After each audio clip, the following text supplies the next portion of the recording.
we saw on Wednesday on Dynamite, we saw Samoa Joe. We got a nice big meaty men slapping meat match, which I was all for. We had Samoa Joe defending the ROH Television Championship against Keith Lee because the Thursday prior, Samoa Joe, which we talked about on the show last week, Samoa Joe broke the record to become the longest reigning ROH television champion of all time, but he was not on Honor Club when this happened. Nowhere to be found. So then I believe it was on Collision, not Rampage. So they were talking to him backstage and he was like talking about his new record that he broke. And he's like, I've pretty much faced everybody. And Keith Lee appears and he's like, you haven't faced me before. Right. So of course this match does not happen on Honor Club because why would it? Why would an ROH belt or ROH storyline take place on an ROH TV show? That doesn't make any sense. Right. Yeah. So why would we do that?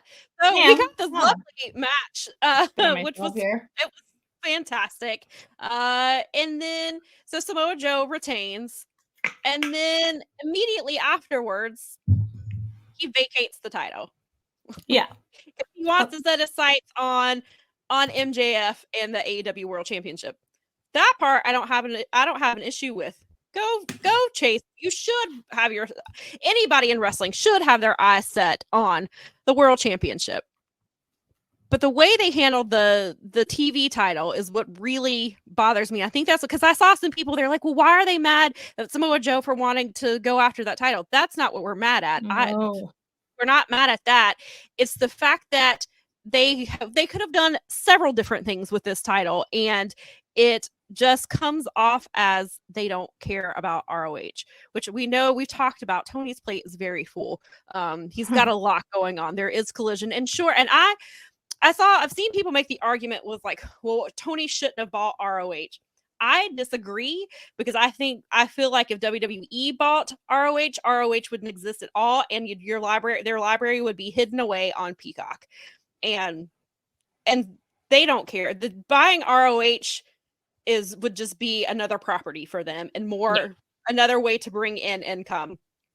Tony, and I know at times it feels like Tony doesn't care about ROH. I think he does. I think he's just got a lot going on and he's got to figure out a way to make ROH more viable. And we've talked about all the problems that comes with it. But I feel like Tony is still the correct person to own ROH because I feel like he does care about its history and things like that. And he is a really big wrestling fan. And he knows that ROH fans are people who really love the promotion. And now we have access through Honor Club to all of these things. I mean, there are still there, from what a lot of people have said, and I'm sure Brad can attest to this, that there's stuff that's missing from the ROH library right now through Honor Club. But I would much rather it be in Tony's hands than WWE's hands or / TKO Holdings hands.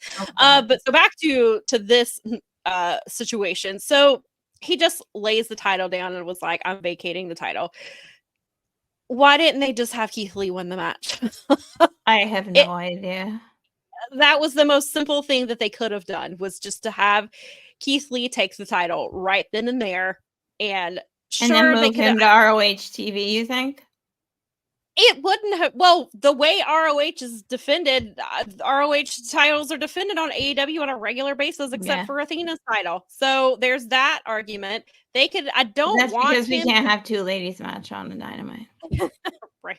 I wouldn't want Keith Lee to be a transitional champion. However, if they wanted,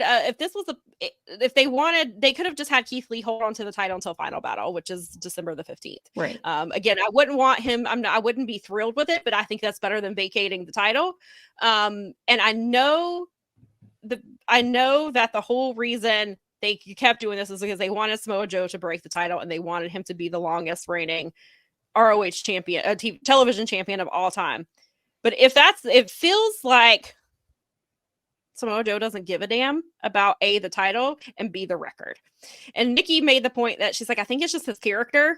And she was like, I think the character is just like, okay, I'm moving on to big and better things. But it just comes off the way it feels. It's just, I don't give a shit about this title. This title is meaningless. Well, now you've just devalued a title for whoever is next when you could have just put it on Keith Lee. What they really should have done, if they weren't trying to get the record, then Shane Taylor should have won the title at All Out. He should have pulled the upset. Yes. I mean, I feel like they should have done that anyway. Yeah, they should have. He could have pulled the upset. It would have made Shane Taylor, for the people who know Shane Taylor is people aren't familiar with him who the first time they saw him was at All Out. That would have been a star-making moment for him. It would have been a big deal that that Shane Taylor beat Samoa Joe. That's a dream match that a lot of fans have been wanting for a really long time. And to have Shane Taylor win that title would have been the correct call. And looking back at it, I think that would have been the correct call. And I know the only reason he lost is because they were going for this record. And Brad said, I've seen this comment, something similar. Brad said, with TNA coming back, Joe thought he was still there and cashed in for option C. Exactly. So, and then if they didn't want to put the title on Keith Lee because they didn't want him on our club, they had two really great options. Dalton Castle has been wanting that TV title. He's been talking about it in promos for weeks, is how he wants that title back. And Dalton Castle would have been Dalton Castle, I think, for a lot of people is synonymous with ROH, especially from the last few years. Dalton Castle is a fan favorite. I mean, last night you heard it on Collision. I love him. They were chanting for him so much. I was like, Dalton Castle is a huge star, and I do want to see him on TV more, but make him your TV champion. And he probably will. There's someone that's perfect for it. That's a layup. I mean, come on. Yeah. He's super popular, crossover popular. You could have done it. Him and the boys have been on a couple times. Like you said, they were chanting for him last night, which I loved. You totally could have put the TV championship on him.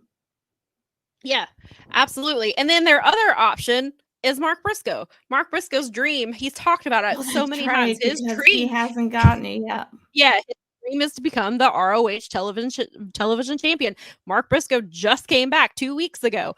They could have had Samoa Joe hold on to this title until Final Battle and had Mark Briscoe win it. It's very obvious, but it's a very simple story. It's a story that people would have been fine with. People who are ROH fans want Mark Briscoe to have that title. Send the fans home happy. Give him the title.